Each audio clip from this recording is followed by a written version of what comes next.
Bonjour à chacun, j'espère que vous allez bien. On est heureux de se retrouver pour cette nouvelle pensée du jour, surtout en ce jour férié où très certainement vous allez profiter bien de... Alors, il pleut, il fait...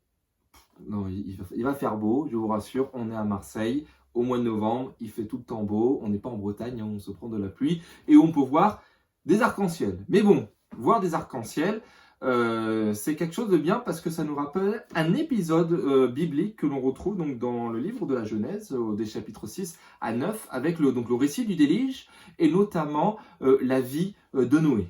À la fin de cet épisode où Dieu a voulu laver son monde du péché qui prenait de plus en plus de place, nous voyons que il va faire alliance avec Noé pour prouver son amour, pour prouver sa compassion, qu'il est fidèle et qu'il veut sauver l'humanité. Alors, il y a deux points principaux à retenir et notamment, je vous laisse lire à la maison, Genèse 9, du verset 11 jusqu'au verset 17, où on voit, je vous lis peut-être un court extrait, au verset 12, voici le signe de l'alliance que je place entre moi et vous, dit l'Éternel, ainsi que tous les êtres vivants qui sont avec vous pour les générations à venir. Je place mon arc dans la nuée et il sera un signe d'alliance entre moi et la terre.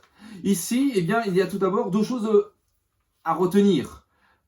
Premièrement, Dieu fait une pure grâce à Noé et aux générations qui viennent après et dont nous faisons partie.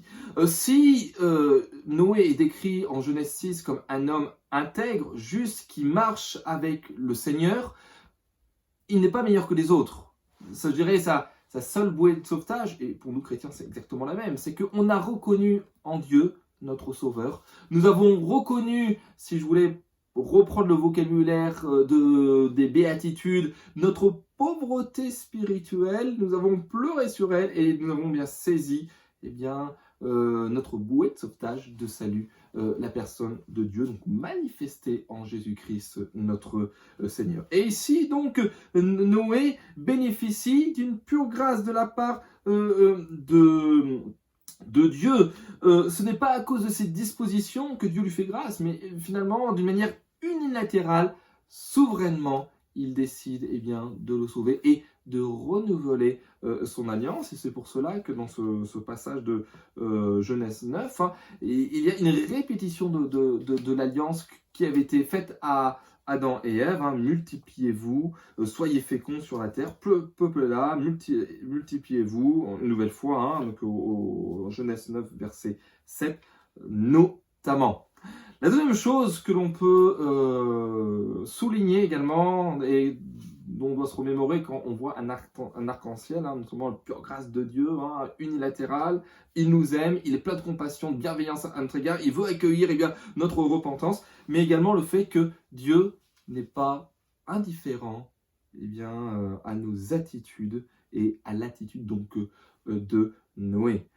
Si Noé marchait avec l'Éternel, dans une nation qui était corrompue et perverse, il était moqué justement pour sa foi et même pour son application aux ordonnances de Dieu, Dieu l'a vu et lui a rendu quelque part justice et l'a préservé en vie. Lorsqu'il va sortir de l'arche, il va faire un holocauste. Et l'holocauste, c'est le sacrifice de consécration entière à l'Éternel. Et après cela, il y a l'alliance. Dieu n'est pas insensible au fait qu'on s'engage complètement pour lui. Alors, lorsqu'on voit un arc-en-ciel, très chers amis, frères et sœurs, pensez à cela, à la pure grâce de Dieu qu'il nous fait de manière unilatérale, souveraine, mais également que quand nous prenons position courageusement pour lui, il n'est pas du tout insensible et veut continuer à faire cette alliance avec nous, alliance qu'il a manifestée de manière pleine et entière par la personne de Jésus-Christ notre Seigneur, mort à la croix pour nos péchés et ressuscité pour notre justification. Je vous dis à très bientôt pour une pensée du jour.